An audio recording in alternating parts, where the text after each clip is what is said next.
Previewing Week 4 in college football right now here at SBR Forum Videos. I'm Peter Loshak, and we're talking with Doug Upstone from sports-watch.com. Very well-respected and regular contributor with us here. Doug, another game you want to talk about is Troy at North Texas. Now, this is a pick'em at the moment. North Texas is at home. Both Troy and North Texas have played pretty well against some top-tier teams. North Texas covered against LSU, and then maybe more impressively played Kansas State very tight last week. Troy started off a little bit shaky, but then last week their offense really moved the ball against Mississippi State, an SEC defense. So, again, I'm not exactly sure which side you're going to take here, unless you're going to say that both these teams do have huge offenses, unless you're just going to say take the over no matter what the line is. North Texas, though, is very impressive to me. I might go for them at home at a pick. What do you like here? You're right, Peter. Both teams can certainly score points. And Troy, they really moved the ball last week with 588 total yards, but they still lost the game 30-24.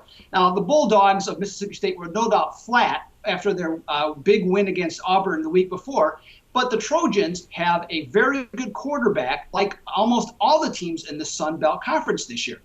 Now, the case can be made that Casey Robinson is a really, really good quarterback, and they are actually, Troy, referring to, they're 10th in the country in total passing yards with 359 yards per game, and that is complemented by their running back, Sean Salford, who has a pair of 100-yard rushing games this season.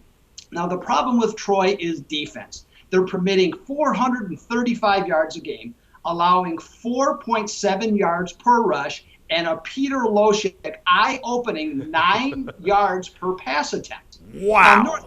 Yeah, isn't that amazing? It blows my mind, to be perfectly honest.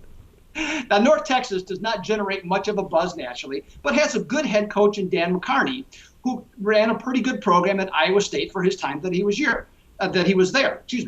Junior quarterback Derek Thompson might not have the same numbers as his Troy counterpart, but should have a good day against a really crummy Troy defense. Yeah. The Trojans, as you mentioned, they hung with Mississippi State, but North Texas covered on the road against LSU and Kansas State. So that was pretty impressive. Now, in this case, neither team is going to get you all excited. But what I like here is that when you consider the competition, North Texas defense has allowed 80 yards less per game than Troy. Now, with a listed total of 61, both teams should score points. But North Texas is 32-15 when they register 28 points or more. Now, with McCarney 6-0 against the spread when facing teams with a losing record in Denton, it's time to North Texas to turn up the turpitude and beat Troy by a touchdown. Yeah, I was leaning towards North Texas anyway, Doug. Now I'm leaning hard towards North Texas. Thanks, man.